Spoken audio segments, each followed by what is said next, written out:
Hello friends, मुख्य सेविका की नेक्स्ट क्लास में आपका स्वागत है। पिछली क्लास में हमने जो सामाजिक मुद्दे हैं उनके बारे में बात की थी कि सामाजिक समस्याएं कौन कौन सी होती हैं। आज हम उसके आगे का पार्ट बच्चों से संबंधित जो मुद्दे हैं और महिलाओं से संबंधित जो मुद्दे हैं उसके बारे में बात करेंगे। तो चलिए स्टार्ट करते हैं आज की क्लास। देखिए, बच्चों से संबंधित मुद्दे कौन कौन से होते हैं। देखिए, पहला है बाल श्रम। पहले इनको देख लेते हैं कौन कौन से मुद्दे हैं, उसके बाद हम इनको डिटेल्स में पढ़ेंगे।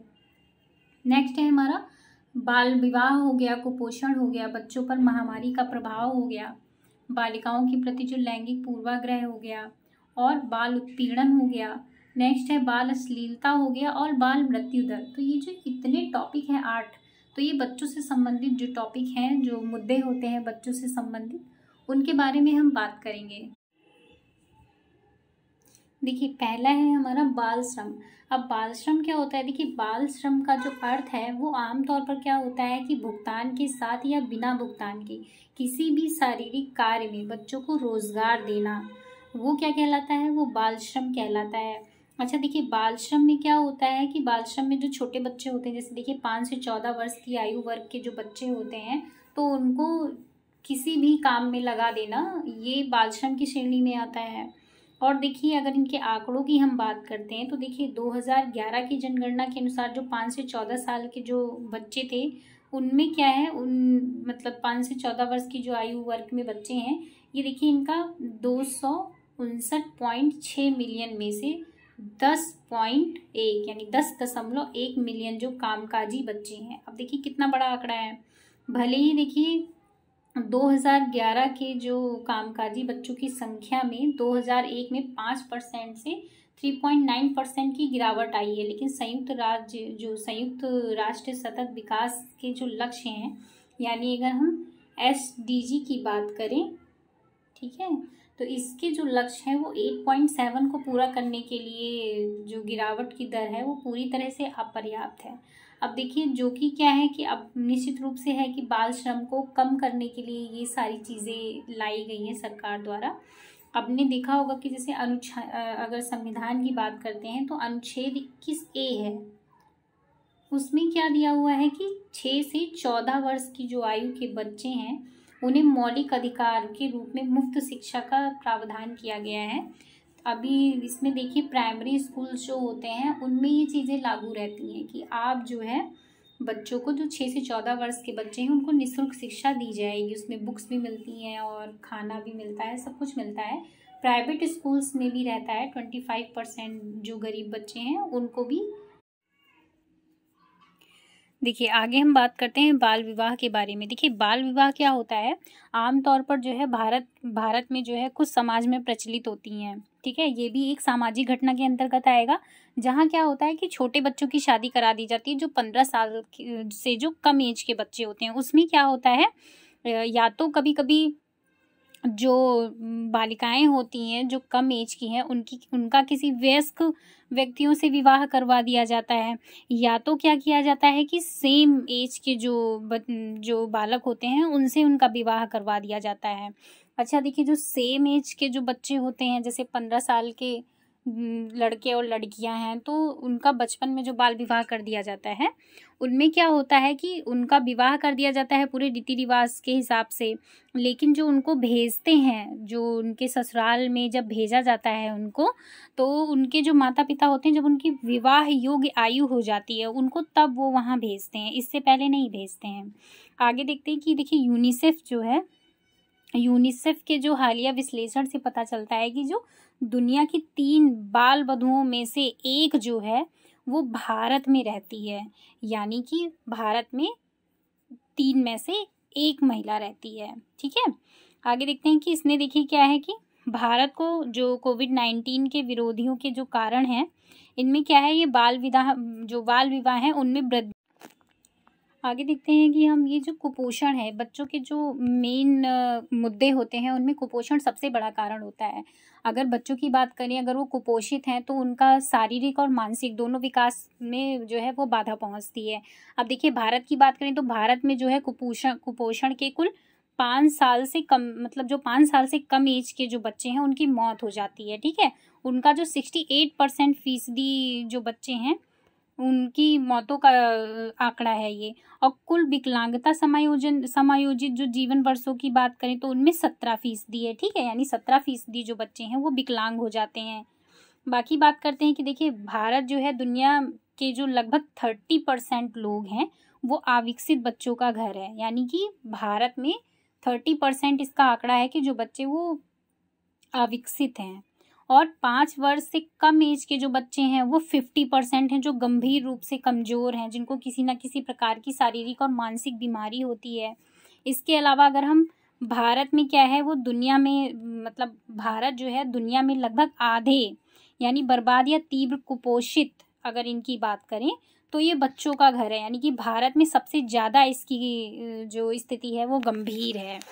अब इसमें बात करते हैं, देखिए इसमें मोस्टली देखिए दिया हुआ है इसमें कि जैसे ऊंचाई के अनुपात के लिए कम वजन, ठीक है, क्योंकि हाइट जो है हाइट के अकॉर्डिंग ही वेट को मेज़र करते हैं, तो उस अकॉर्डिंग दिया गया है। इसमें देखिए क्या होता है कि हम कुपोषण को कम करने के लिए क्या क्या उपाय कर सकते हैं, तो इनमें देखिए मोस्टली है कि भारत में भूख और कुपोषण की जो दयनीय स्थिति है उसका पता लगा सकते हैं कि कहाँ पे कमियां हैं या किस तरीके से उनको कम किया जा सकता है।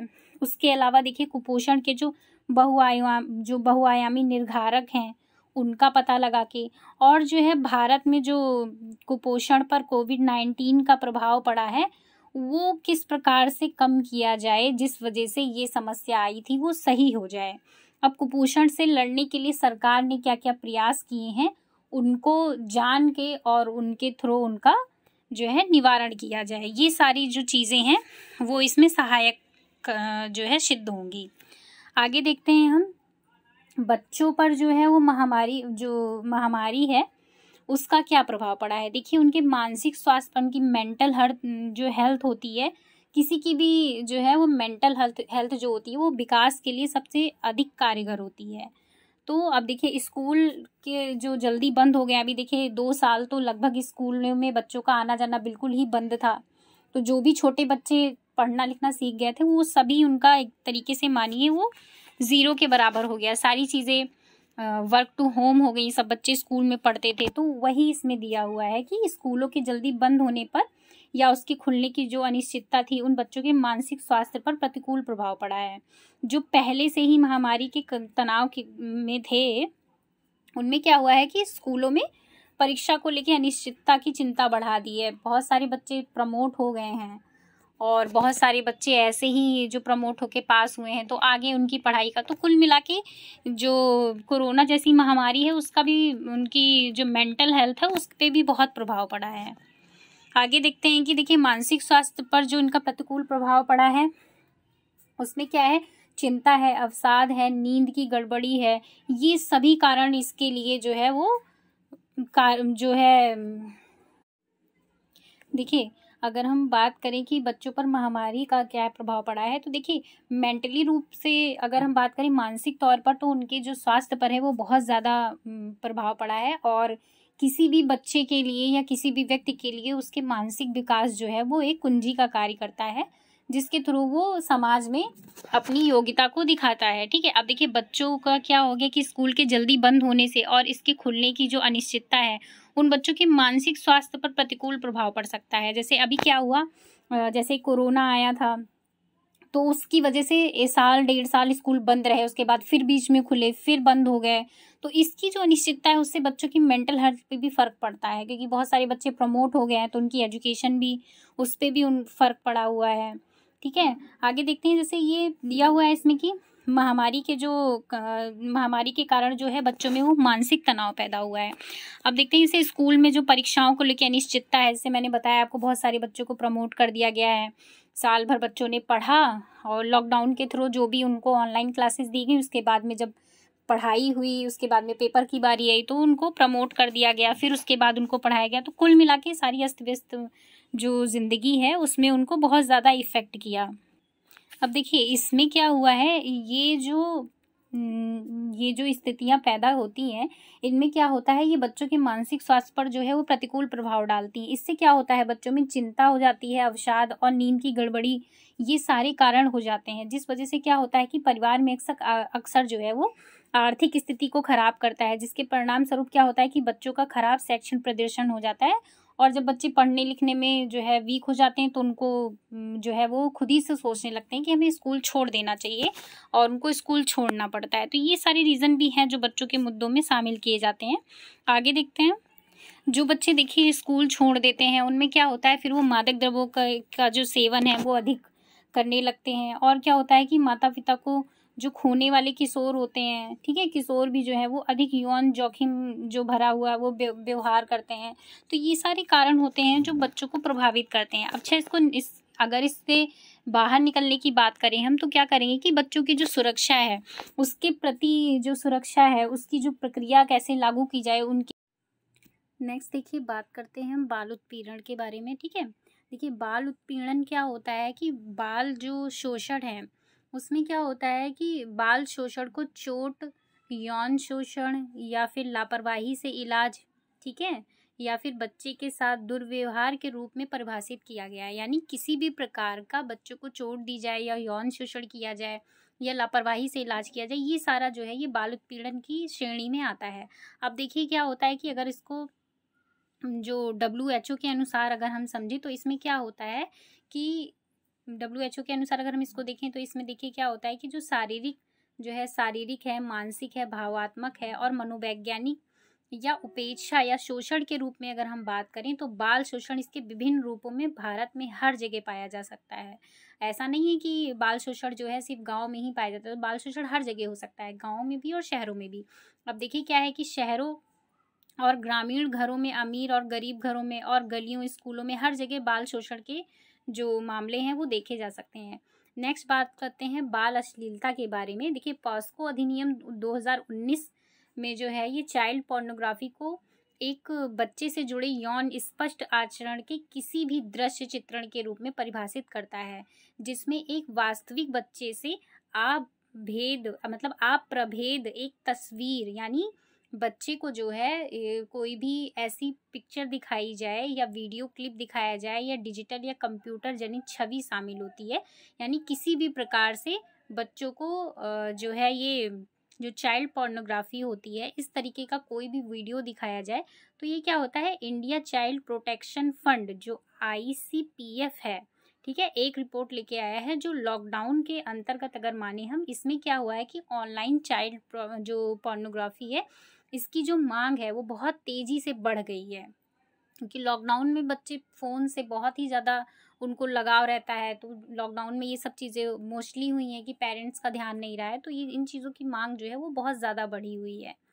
आगे देखते हैं। देखिए फ़िलहाल अगर पर्सनल स्पेस में पोर्नोग्राफी देखने की अगर हम बात करते हैं तो उसमें क्या है कि प्रतिबंध लगाने वाला कोई कानून नहीं है अगर आप पर्सनली देखते हैं तो। और अगर सुप्रीम कोर्ट के आदेश के बाद अगर हम माने तो दूरसंचार विभाग ने बाल अश्लीलता सामग्री वाली कई वेबसाइट पर प्रतिबंध लगा दिया है।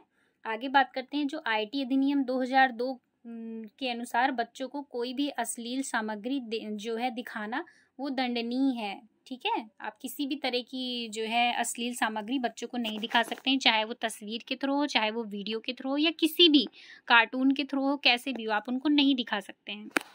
नेक्स्ट देखते हैं।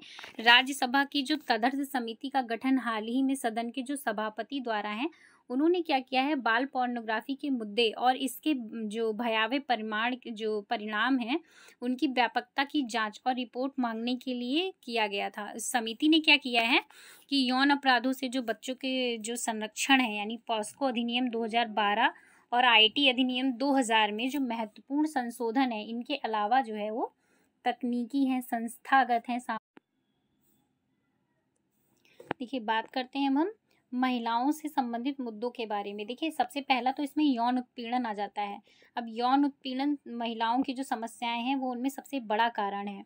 दूसरा है हमारा भ्रूण हत्या और लिंग चयनात्मक गर्भपात। देखिए क्या होता है भ्रूण हत्या में कि अगर गर्भ में पल रहा जो शिशु है वो बालक होता है तो उसको रख लिया जाता है, अगर बालिका होती है तो उसको जो है गर्भपात करवा दिया जाता है। तो ये भी एक बहुत बड़ा कारण है महिलाओं की समस्याओं का।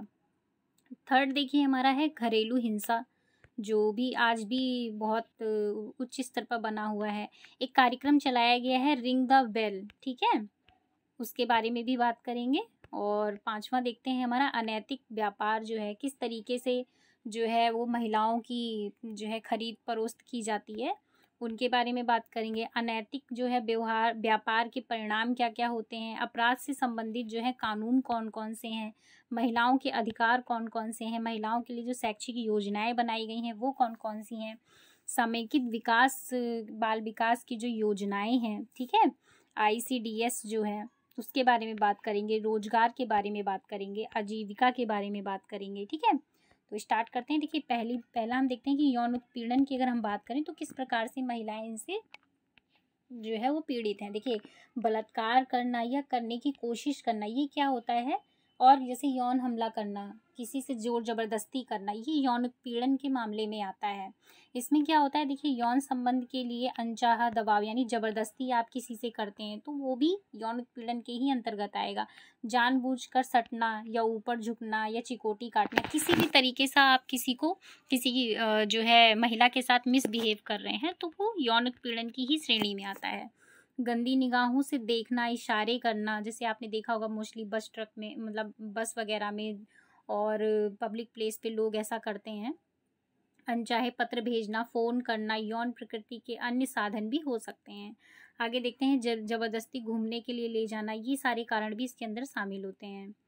नेक्स्ट देखते हैं बेवजह गंदे चुटकुले सुनाना, प्रश्न पूछना, बताना, परेशान करना, लड़कियों को देखकर सीटी बजाना या गंदी टिप्पणियां करना, और कार्य संबंधी चर्चा को यौन विषयों में बदलना। जैसे मोस्टली होता नहीं है कि कुछ भी बात आप कह रहे हैं तो उनको किसी दूसरे वे में या सेकंड लैंग्वेज में बात करना, आप उसको इस तरीके से कह सकते हैं। यौन कल्पनाओं, पसंद व बीते हुए जो कल के बारे में पूछना होता है कि हाँ आप किस तरीके से, कुल मिला के आप किसी भी तरीके से अगर उसको हर्ट कर रहे हैं तो वो यौन उत्पीड़न की श्रेणी में आता है।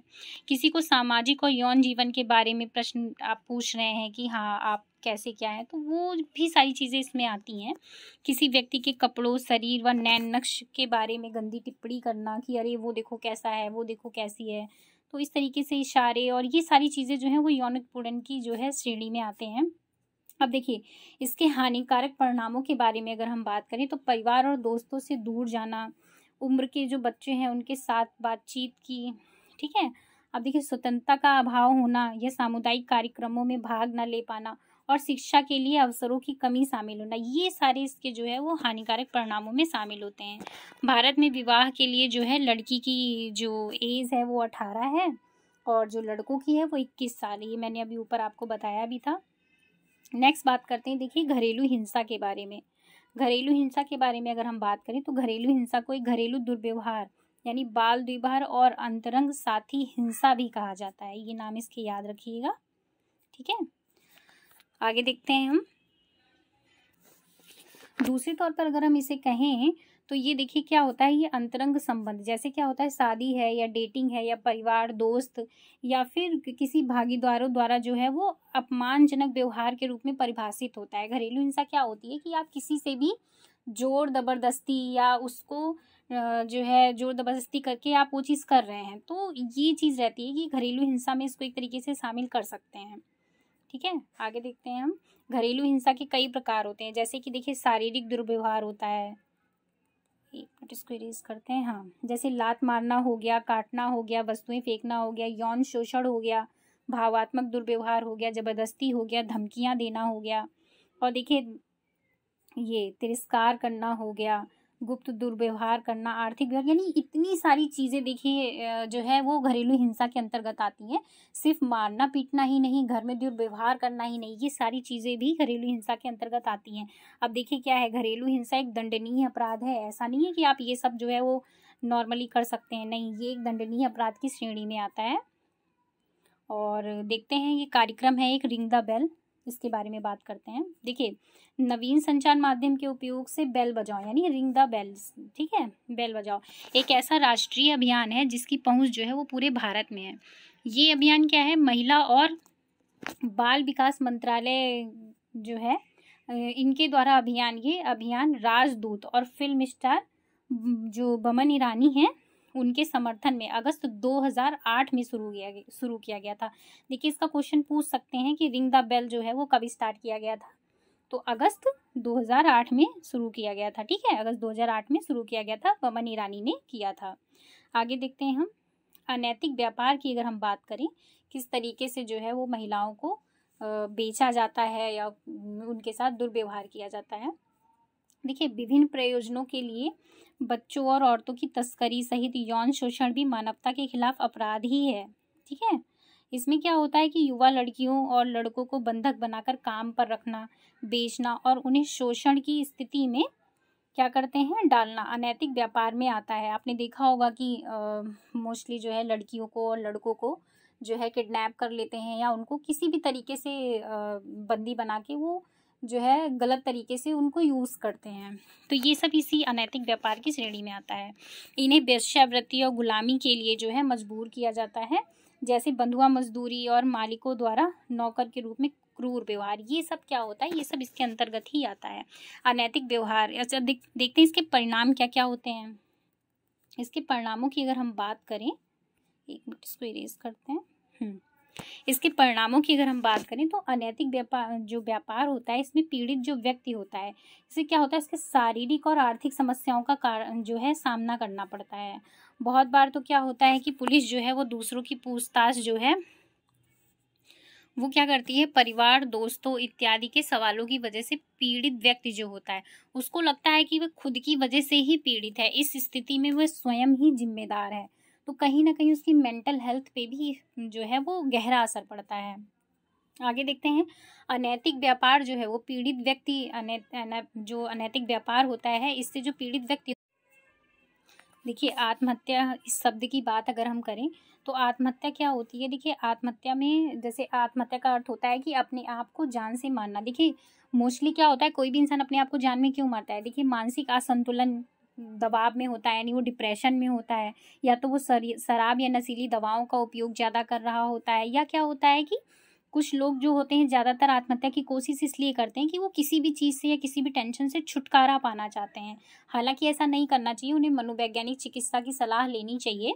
इन वजह से भी लोग जो है अपनी जो बुरे विचार हैं और भावनाएं हैं उनसे छुटकारा पाने के लिए वो आत्महत्या करते हैं। आगे देखते हैं, देखिए मानसिक तनाव जो है ये क्या है, जीवन का एक सामान्य हिस्सा है। जैसे मैंने अभी आपको बताया, डिप्रेशन जो है वो बहुत आम बीमारी बन गई है। तो ज़्यादातर तनाव का कारण जो है वो स्वजनित ही होते हैं, यानी जो फैमिली मेम्बर्स होते हैं या अपने कुछ करीबी लोग ही होते हैं वही डिप्रेशन का कारण होते हैं। तो जिसका हम लोग अपने अपने तरीके से सामना करते हैं, जैसे बीमार रहना, ठीक है, और किसी प्रिय का मर जाना, या फिर लोगों द्वारा आलोचना, नौकरी से छुटकारा पाना, गुस्सा आना, तनाव, या फिर शरीर तथा मन दोनों को प्रभावित करता है, जिसे और अधिक समस्याएं उत्पन्न होती हैं। तो ये सब चीज़ें रहती हैं जो मानसिक तनाव का कारण बनती है। आगे देखते हैं हम, अपराध से संबंधित कुछ कानून बनाए गए हैं, जिनमें क्या है, पहला आता है हमारा जनहित याचिका। जनहित याचिका में क्या आता है, ये PIL, ठीक है, ये जनहित याचिका होती है। तो जनहित याचिका में क्या होता है, गरीब और जो सामाजिक आर्थिक लाभ से वंचित लोग हैं उनके मौलिक अधिकारों की रक्षा करने की शुरुआत की गई है। तो ये PIL के थ्रू किया जाता है। आगे देखते हैं हम, जनहित याचिका जो है वो दर्ज कराने की शर्तें क्या क्या होती हैं। देखिए, पहला क्या होता है कि इस समुदाय में जो है वो कमजोर वर्ग के लोगों और जिन्हें नैतिक एवं संवैधानिक अधिकारों से वंचित रखा जाता है उनके मौलिक जो है मानवीय अधिकारों को लागू करने के लिए जरूरी रहता है। ठीक है, आगे देखते हैं कि जो ये IPL होती है इसे ये दर्ज कैसे की जाती है। तो ये जाहिर सी बात है एक लिखित याचिका के रूप में दर्ज की जा सकती है, यानी ये रिटन होती है। ठीक है, रिटन दाखिल की जा सकती है, कोई भी कर सकता है। तो ये जो ये PIL होती है, ठीक है, ये किसके खिलाफ की जा सकती है ये भी जानते हैं। देखिए, जो जनहित याचिका होती है ये किसी राज्य सरकार एवं केंद्रीय सरकार या फिर निगम के जो अधिकारी हैं उनके खिलाफ दर्ज कर सकते हैं। और जो ये जनहित याचिका होती है किसी निजी पार्टी के खिलाफ दर्ज नहीं कर सकते हैं। ठीक है, यानी आप किसी भी प्राइवेट पार्टी के खिलाफ नहीं कर सकते हैं। उदाहरण के तौर पे जैसे दिल्ली में निजी कंपनियां जो हैं वो प्रदूषण के कारण मतलब जो बन रही हैं, इसको मिस्टेक है ये, ठीक है, और लोगों को रहने में जो परेशानी हो रही है, तो ऐसे लोगों में ऐसे में भारत सरकार व राज्य प्रदूषण समिति है इन कंपनियों के विरुद्ध जन याचिका जो है जारी कर सकती है, दर्ज कर सकती है। महिलाओं के अधिकारों की अगर हम इसमें बात करें तो महिलाओं को कौन कौन से अधिकार दिए गए हैं। देखिए, महिलाओं में कौन कौन से अधिकार दिए महिलाओं को? अधिकार के तात्पर्य मतलब इसमें क्या है, ऐसी स्वतंत्रता से जो है, अगर उनमें स्वतंत्रता के अधिकार की बात करें तो ऐसी स्वतंत्रता जिसमें व्यक्तिगत बेहतरी के लिए तथा संपूर्ण समुदाय की भलाई के लिए आवश्यक हो। सबसे पहला इसमें क्या आता है? सबसे पहला इसमें आता है जीवन जीने का अधिकार। देखिए, जीवन जीने के अधिकार से आशय है कि प्रत्येक व्यक्ति का जो है शरीर पर पूर्ण अधिकार है। तो जैसे अजन्मे बच्चे का मौलिक अधिकार है कि वह जन्म ले, ना कि नई चिकित्सा प्रणाली या भ्रूण हत्या द्वारा उसके जीवन का अंत किया जा सके। जैसे जो बच्चे जो बालिका शिशु है वो गर्भ में पल रही है तो उसको भी जीवन जीने का अधिकार है। ऐसा नहीं है कि नई चिकित्सा प्रणाली आ गई है तो उसमें टेस्ट कराएं और फिर उनका गर्भपात करा दिया जाए, ऐसा नहीं है। दूसरा है हमारा स्वतंत्रता का अधिकार। देखिए, स्वतंत्रता के अधिकार में क्या, स्वतंत्रता का अर्थ है कि एक व्यक्ति को अपनी इच्छा के अनुसार व्यवहार करने का अधिकार है। आप जब चाहें जैसा चाहें कर सकते हैं, बशर्ते आपके किए गए कार्य दूसरों के अधिकार में बाधा ना आए। ऐसा नहीं है कि आपको कुछ भी करने की आज़ादी है तो आप कुछ भी कर रहे हैं, ऐसा नहीं है। आप ऐसा कार्य करिए कि दूसरों को हर्ट ना हो या दूसरे के जो अधिकार हैं उनमें बाधा ना पहुंचे। तीसरा है हमारा, देखिए, व्यक्तिगत रक्षा का अधिकार। महिला और पुरुष दोनों को यानी सभी प्रकार की हिंसा से मुक्त रहने का अधिकार है। चौथा है हमारा वोट देने का अधिकार। देखिए, महिलाओं को पुरुषों के समान वोट देने का अधिकार है। भारत में 18 वर्ष से ज़्यादा उम्र वाले प्रत्येक नागरिक को वोट देने का अधिकार है। बहुत पहले महिलाओं को वोट देने का अधिकार नहीं था, लेकिन अब ये है। नेक्स्ट है हमारा प्रजनन का अधिकार। महिलाओं के प्रजनन अधिकार उनकी सामाजिक और आर्थिक स्थिति के भेदभाव से मुक्त होने चाहिए। नेक्स्ट है हमारा, ये देखिए, सामाजिक सुरक्षा के अधिकार की अगर हम बात करते हैं तो सामाजिक सुरक्षा के अधिकार में हमारा है ये, सामाजिक सुरक्षा का अधिकार जो है वो संवेदनशील जो सदस्य हैं उनके सुरक्षा के अधिकारों को देता है। इसमें क्या होता है, ये राज्य सरकार का दायित्व है कि वह समाज के संवेदनशील सदस्यों को पर्याप्त भोजन, स्वास्थ्य और आवास की सुविधाएं जो हैं वो सुनिश्चित करे। नेक्स्ट है हमारा शिक्षा का अधिकार। देखिए, यह अधिकार जो है वो सभी बच्चों के लिए मुफ्त व अनिवार्य शिक्षा जो है प्राथमिक और माध्यमिक और उच्च शिक्षा का प्रावधान देता है। इसमें क्या है कि उन सभी व्यक्तियों को जो मूल शिक्षा का अधिकार देता है जिन्होंने अपनी प्राथमिक शिक्षा पूरी नहीं की हो, उनके लिए है। आपने देखा होगा आर्टिकल 21A में दिया हुआ है कि 6 से 14 वर्ष के जो बच्चे हैं उनको निःशुल्क शिक्षा प्रदान की जाए। नेक्स्ट देखते हैं महिलाओं के लिए शैक्षिक योजनाएं कौन कौन सी लागू की गई हैं। पहला है हमारा राष्ट्रीय शिक्षा मिशन। राष्ट्रीय शिक्षा मिशन में क्या होता है कि ये मिशन जो है वो प्रौढ़ शिक्षा निदेशालय के जो है थ्रू संचालित की गई है। इसमें क्या होता है, 15 से 35 वर्ष के जो निरक्षर जो व्यक्ति हैं उनको शिक्षित करने का लक्ष्य बनाया गया है। इसमें क्या है, इसमें महिलाओं और अनुसूचित जाति, जनजाति, पिछड़े वर्ग के लोगों के लिए विशेष प्रकार की सुविधाएं जो हैं वो उपलब्ध कराई गई हैं। दूसरा देखते हैं जन शिक्षण संस्थान। ये जन शिक्षण संस्थान क्या होते हैं, यह कार्यक्रम जो है वो शहर व औद्योगिक क्षेत्रों में कार्य कर रहे वयस्कों को शिक्षा प्रदान करने के लिए चलाया गया है। ठीक है, जन शिक्षण संस्थान। नेक्स्ट देखते हैं, देखिए, ये कार्यक्रम भी जन शिक्षण संस्थान का जो है, इसमें क्या है कि ये कार्यक्रम प्रौढ़ शिक्षा तथा सतत शिक्षा के माध्यम से जो है कुशलताओं में सुधार लाता है। ये शहर और ग्रामीण में जिला साक्षरता समितियों को शैक्षिक तथा आगे देखते हैं हम सर्व शिक्षा अभियान के बारे में। देखिए, सर्व शिक्षा अभियान क्या है, सर्व शिक्षा अभियान के बारे में हम देखते हैं। जैसे सर्व शिक्षा अभियान एक कार्यक्रम है, इसका उद्देश्य क्या होता है, 6 से 14 वर्ष के जो बच्चे हैं उनको प्राथमिक विद्यालय, उच्च प्राथमिक विद्यालय और वैकल्पिक शिक्षा की जो सुविधाएं हैं उनको सुनिश्चित कराना है। इसमें क्या है, सर्व शिक्षा अभियान में जो है शिक्षा की गुणवत्ता में सुधार लाने के लिए उचित भवन होना चाहिए और शौचालय की व्यवस्था होनी चाहिए, पीने का पानी होना चाहिए, ब्लैक बोर्ड होना चाहिए, खेल का मैदान जैसी सुविधाएं जो उनको प्रदान की जाती है उनमें मदद करने के लिए होती हैं।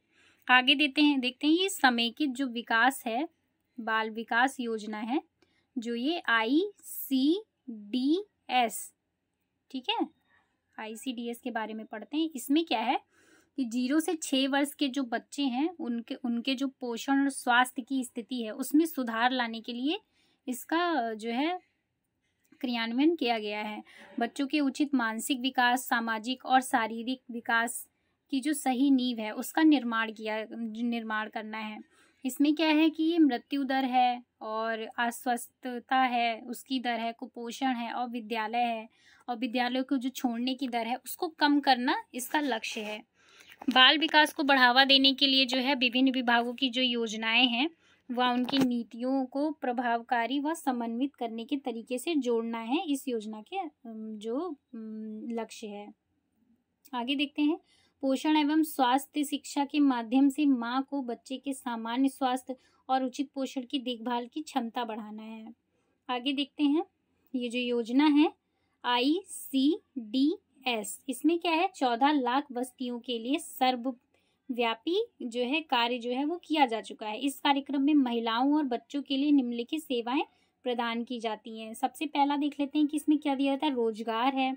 अब रोजगार के बारे में हम बात करें तो देखिए ये एक गतिविधि है जिसमें क्या होता है, एक व्यक्ति जो है अपना समय और ध्यान लगाकर व्यस्त रहता है, उसे रोजगार कहते हैं। उदाहरण के लिए उद्योग हो गया, नौकरी हो गया, कृषि यांत्रिक कार्य हो गए या फिर सरकारी हो गया, सार्वजनिक रोजगार हो गया। ये सारे कार्य जो होते हैं ये रोजगार के अंतर्गत आते हैं। अच्छा, इसका महत्व देख लेते हैं, रोजगार क्यों आवश्यक है। देखिए धन कमाने के लिए रोजगार की आवश्यकता होती है, जीवन शैली को बेहतर बनाने के लिए रोजगार जो है वो कारगर साबित होता है और जीवित रहने के लिए भी इसकी आवश्यकता होती है। जाहिर सी बात है, कोई इंसान रोजगार नहीं करेगा या उसकी कहीं से कोई आमदनी नहीं होगी तो वो खाएगा क्या। तो जीवित रहने के लिए भी उसकी आवश्यकता है। आत्मविश्वास बढ़ाने के लिए भी रोजगार की आवश्यकता है। अगर किसी के पास रोजगार है तो उसमें सेल्फ कॉन्फिडेंस रहता है कि हाँ मैं भी कुछ कर सकता हूँ अपने लिए भी और फैमिली के लिए भी। नेक्स्ट देखते हैं कि रोजगार के प्रकार कौन कौन से होते हैं। देखिए 2 प्रकार के रोजगार होते हैं, जिनमें पहला जो है वो पूर्णकालिक हो गया। जो पूर्णकालिक रोजगार है इसमें क्या होता है, कर्मचारी जो है उसके नियोजक द्वारा निर्धारित समय तक कार्य करता है। उदाहरण के लिए सभी नियमित कर्मचारी जैसे 8 घंटे की ड्यूटी सबको करनी है। अंशकालिक क्या होते हैं, अंशकालिक में होता है जैसे अंशकालिक रोजगार जो होते हैं किसी एक स्थान पर कार्य करने के लिए बाध्य नहीं होता है। उदाहरण के लिए काम करने वाले विद्यार्थी हो गए या ड्राइवर जो 2 या 2 से अधिक अलग अलग जगहों पर कार्य करते हैं। रोजगार के लिए जो है वो आवश्यक कुशलताओं में सम्मिलित है, जैसे समयनिष्ठा हो गया, ईमानदारी हो गया, कड़ी मेहनत हो गया, कर्मठता हो गया, व संस्था के प्रति वफादारी। ये सारे फैक्टर इसके लिए कामगार साबित होते हैं। आगे बात करते हैं टाइम मैनेजमेंट यानी समय प्रबंधन भी इसमें बहुत ज़्यादा रोल उसका होता है। समय प्रबंधन की अगर हम बात करते हैं तो देखिए समय प्रबंधन में क्या होता है कि समय प्रबंधन के संबंध में 2 निपुणताएं हैं। जैसे उदाहरण के लिए हम देख सकते हैं कौन कौन सी हैं। एक तो जो है 2 निपुणताएं उपकरण और तकनीक सम्मिलित होती हैं, जिनका उपयोग किसी विशेष कार्य, परियोजना और उद्देश्यों को पूरा करने के लिए किया जाता है। समय का उपयोग जो है वो कुशल प्रबंधन या एक संस्थान के रूप में करें, यानी टाइम मैनेजमेंट जो है वो हर एक चीज़ के लिए इम्पॉर्टेंट है, चाहे आप रोजगार के उसमें करें या आप पढ़ाई के लिए करें या आप किसी भी चीज़ के लिए करें, टाइम मैनेजमेंट बहुत ज़रूरी है। नेक्स्ट देखते हैं, देखिए व्यक्ति को प्रतिदिन गतिविधि के आधार पर समय का प्रबंधन करने के लिए सक्षम होना चाहिए। जैसे भोजन बनाना, टाइम मैनेजमेंट खाना बनाने में भी लगता है कि हाँ अगर मॉर्निंग में किसी को जाना है, मॉर्निंग में खाना खाना है तो वो भी टाइम मैनेजमेंट का ही एक रोल होता है। सफाई कब करनी है, घर के काम हो गया, बच्चों को पढ़ाना हो गया आदि। धन कमाने से संबंधित जो गतिविधियाँ हैं हर एक क्षेत्र में टाइम मैनेजमेंट की बहुत अत्यधिक भूमिका जो है वो होती है। अब रोजगार की योजनाओं के बारे में बात कर लेते हैं। तो देखिए रोजगार की जो योजनाएं हैं उनमें क्या होता है कि वो केंद्रीय व राज्य सरकार द्वारा महिलाओं व पुरुषों के लाभ के लिए विभिन्न योजनाएं चलाई गई हैं। अब देखिए पहला इसमें कौन सा आता है, प्रधानमंत्री रोजगार योजना। ठीक है, इसमें क्या होता है, जिसको बोलते हैं PMRY। ठीक है, PMRY। इसमें क्या है, देखिए प्रधानमंत्री रोजगार जो योजना है इसके तहत 18 से 35 वर्ष के अशिक्षित युवा को रोजगार उपलब्ध कराया जाता है। इसमें क्या होता है इस योजना के तहत कम से कम 8वीं तक के शिक्षित जो युवा होते हैं उनको लिया जाता है। समाज के कमजोर वर्ग की जो महिलाओं को अधिक प्राथमिकता दी जाती है। जैसे जो महिलाएं हैं, गरीब हैं और किसी भी प्रकार के कोटे में आती हैं तो उनको जो है वो वरीयता दी जाती है। इस योजना में देखिए अनुसूचित जाति हो गया, ठीक है, अनुसूचित जाति हो गया, जैसे SC हो गया, ST हो गया के लिए जो 22.5% हो गया, ठीक है, प्रतिशत। तथा अन्य खिलाड़ी जो जनजाति, जो अन्य पिछड़ी जनजाति हैं, यानी ओबीसी हो गया या एसटी हो गया, उनको, ओबीसी को 27%, और इन जो एसटी के लोग होते हैं उनको भी कई सारे इसमें जो है आरक्षण दिया गया है। आगे देखते हैं हम निश्चित रोजगार की अगर हम बात करें तो ये क्या होता है, देखिए ये है जो है EGM, ठीक है, EGM क्या होता है, इसको इरेज करते हैं। EGM क्या होता है, यह योजना जो है वो जिला ग्रामीण विकास संस्थाओं तथा पंचायतों द्वारा क्रियान्वित की गई है, ठीक है। इसमें क्या होता है, इसमें होता है कि इस योजना के तहत जो है ग्रामीण क्षेत्रों के जो समुदाय की जो आवश्यकताएं होती है उसके अनुसार, जैसे कुओं और जलाशयों की संरचना का निर्माण करना हो गया, सड़कों का निर्माण करना हो गया, और क्या हो गया, लोगों को जो है क्षेत्र में भाड़े पर काम करने के लिए जो है लिया जाता है और इन्हें मजदूरी दी जाती है, और इनके खेतों में काम नहीं होता है, तब ये योजना इन्हें पैसे कमाने में मदद करती है, ठीक है। आगे देखते हैं जवाहर ग्राम समृद्धि योजना, इसको इरेज करते हैं, ठीक है। इसमें क्या होता है, ये देखिए ये है, इसमें क्या होता है, आगे देखते हैं। इस योजना के लिए जो है केंद्रीय व राज्य सरकार के लिए पैसा दिया जाता है, यानी जो है स्टेट गवर्नमेंट और हमारी सेंट्रल गवर्नमेंट दोनों पैसा देती हैं। इसमें गांव में जो है सड़क, मकान और अन्य संरचना के लिए जो निर्माण के लिए है वो लोगों को भाड़े पर रखा जाता है। आगे देखते हैं कि इस योजना में जो है SC ST, ठीक है, एक मिनट इसको इरेज करते हैं। आगे देखते हैं, ये है जवाहर ग्राम समृद्धि योजना, ठीक है, JGSY,